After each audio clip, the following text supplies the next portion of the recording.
Hello and नमस्ते aspirants, welcome to Shailesh notebook channel. तो यहाँ पर हम लोग एमएसटीसीईटी मैथमेटिक्स के important concepts and previous year question यानी कि पीवाईक्यूज इजी वे में सीखने वाले हैं। तो let's start today's practice session. Hello, तो क्वेश्चन रीड करते हैं। तो सबसे पहले क्वेश्चन देखो, 23 अप्रैल को मॉर्निंग शिफ्ट में पूछा गया था। तो क्वेश्चन रीड करते हैं। In a game a man wins rupees 40 if he get 5 or 6 on the throw of a fair dice and losses rupees 20 for getting any other number on the die. बरोबर. If he decided to throw the dice either till he get a 5 or 6 or to a maximum of a 3 throws. बरोबर. Then his expected gain or loss in a rupees क्या हो सकता है? तो question समझ में आया नहीं?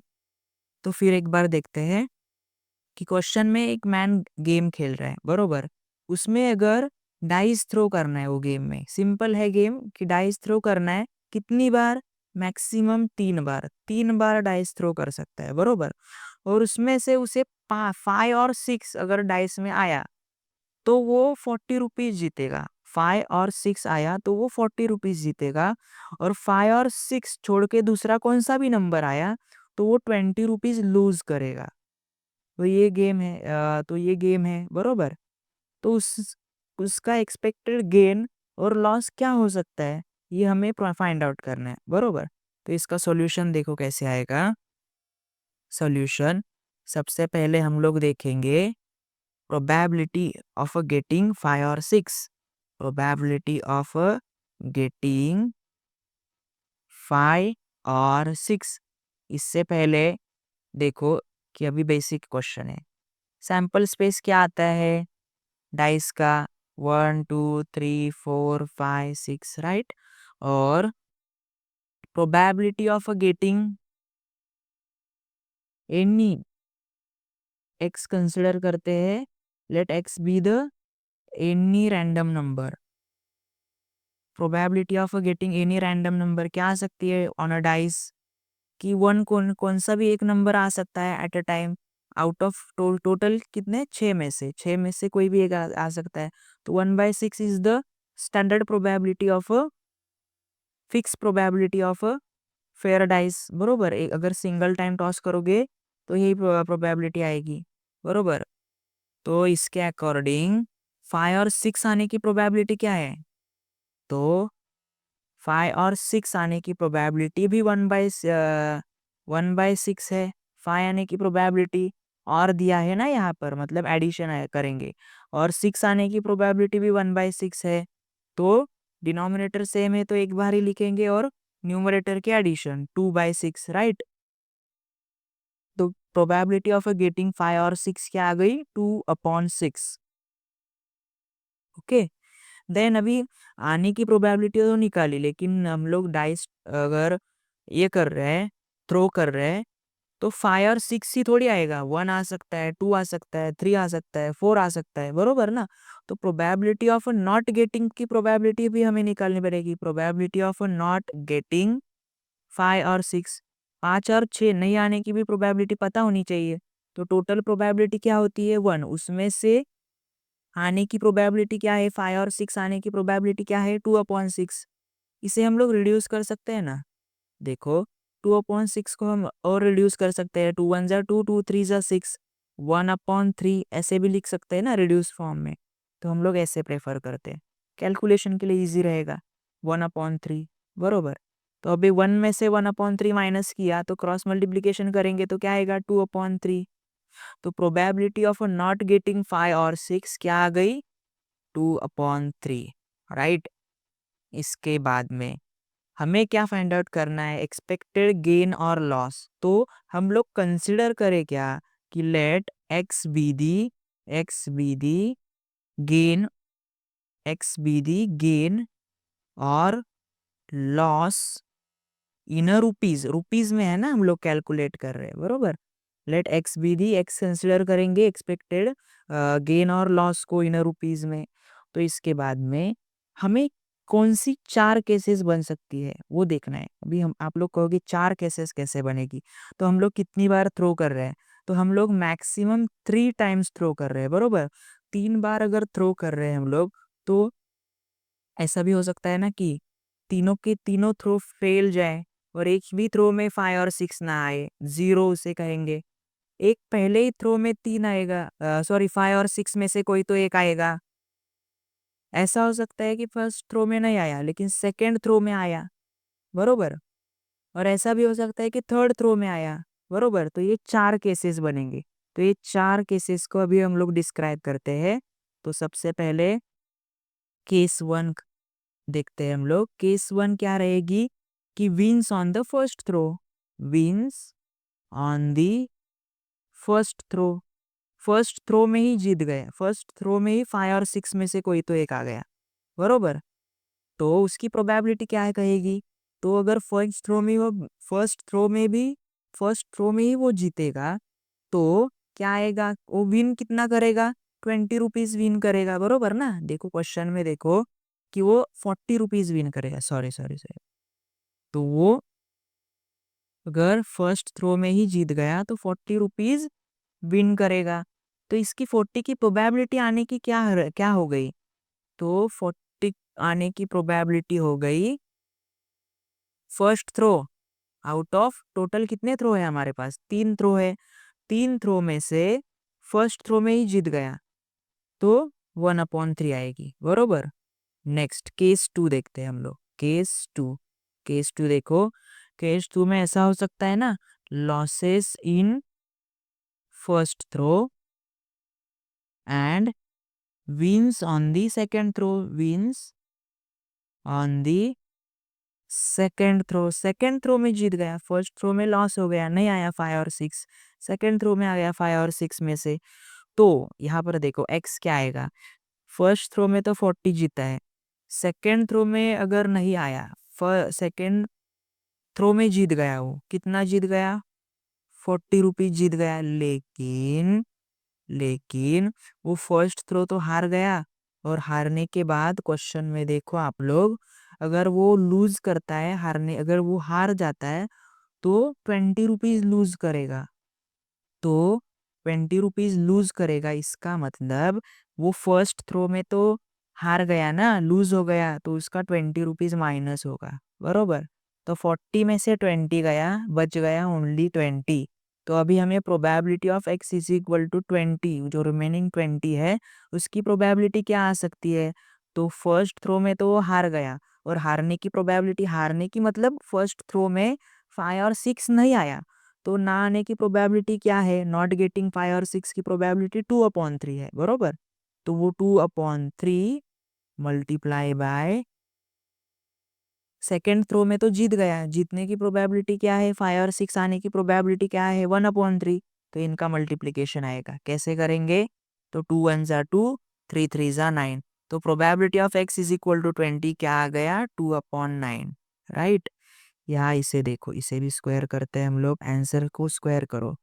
केस 3 क्या बनेगी। तो केस 1 2 यहाँ पर देख ली, केस 3 एंड 4 पीछे देखते हैं। केस 3, केस 3 क्या बनेगी। तो केस 3 बनेगी लॉसेस इन फर्स्ट 2 थ्रो। पहले दोनों भी थ्रो हार गए, लॉस हो गया उसमें, बरोबर। लेकिन लेकिन थर्ड थ्रो में जीत गया, wins on third throw, wins on the third throw, third throw में जीत गया। तो उसकी probability x is equal to, यहाँ पर देखो कि थर्ड थ्रो में जीत गया, वहां तो उसे 40 रुपीज मिले, लेकिन वो फर्स्ट थ्रो में हार गया ना, फर्स्ट दोनों थ्रो में हार गया, तो उसके -20 और इसके -20, फर्स्ट थ्रो के -20, सेकेंड थ्रो के -20, और थर्ड थ्रो में तो वो जीत गया तो उसे 40 रुपीज मिल गए, बरोबर। तो ये इक्वली जीरो ही हो गया ना, माइनस माइनस -40 और +40 -40 जीरो हो गया। तो x इज इक्वल टू 0, इसकी प्रोबेबिलिटी क्या आएगी, probability of x is equal to 0 वो आएगी क्या इसकी प्रोबेबिलिटी हारने की 2/3 माइनस नहीं है, हाँ 2/3 मल्टीप्लाइज सेकेंड थ्रो में हार गया 2/3, थर्ड थ्रो में 5 और 6 में से आ गया कोई तो एक, तो उसमें जीत गया तो 1/3। तो इसे कैलकुलेट करो, 2 2 4, 4/3 27, 4/27 is the probability of x is equal to 0, right. और इसके बाद में हम लोग केस 4 डिस्कस कर लेते हैं। केस नंबर 4, केस 4 क्या हो सकती है कि तीनों के तीनों थ्रोज में हार गया, ऑल लूजेस ऑल 3 थ्रोज, तीनों को तीनों थ्रोज हार गया, बरोबर। वो तो x क्या आएगा, x आएगा -20 -20 -20 20 20 20 लूज कर गया ना वो, तो माइनस कितना हो गया, वो माइनस हो गया 60। तो अभी -60 की भी प्रोबेबिलिटी निकालनी पड़ेगी ना, probability of x is equal to -60।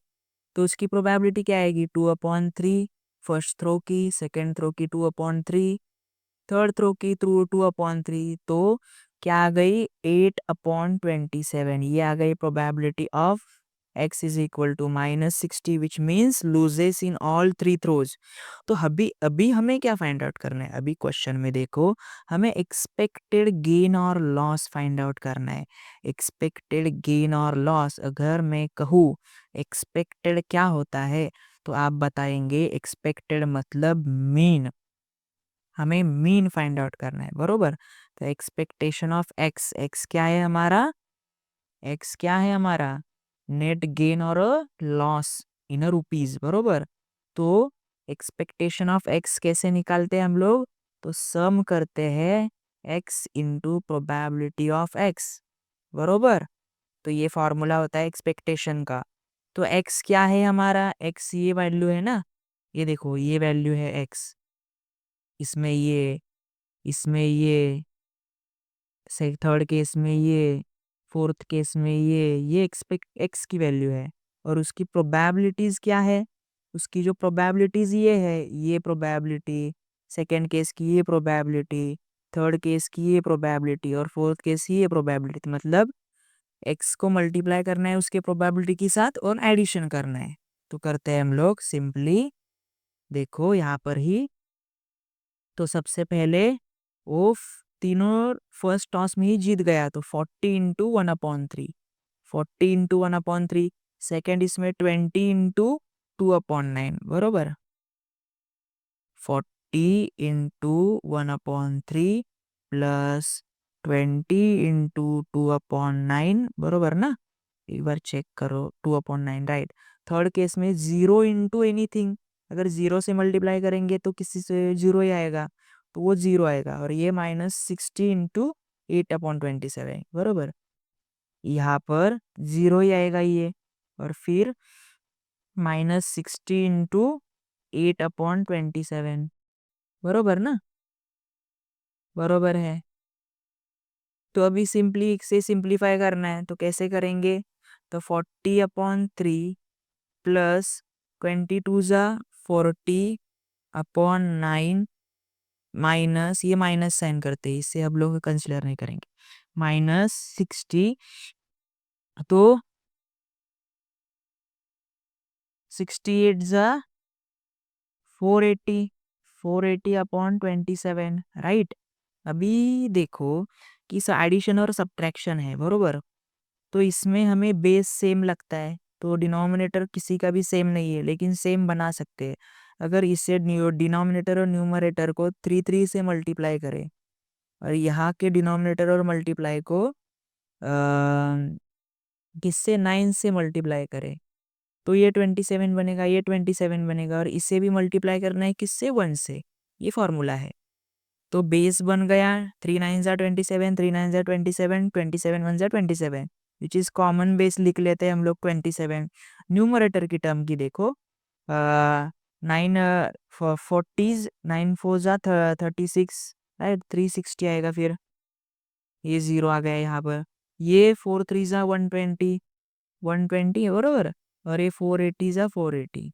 अभी ये कितना आएगा, एडिशन करो, तो ये आएगा 6 + 2 8 और 480, बरोबर, 480 -480 अपॉन 27।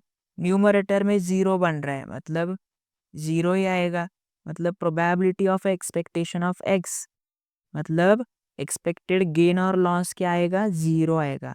तो देखो ऑप्शन नंबर कौन सा है ये, तो ऑप्शन नंबर सी है कि एक्सपेक्टेड गेन और लॉस इन रुपीज इज 0।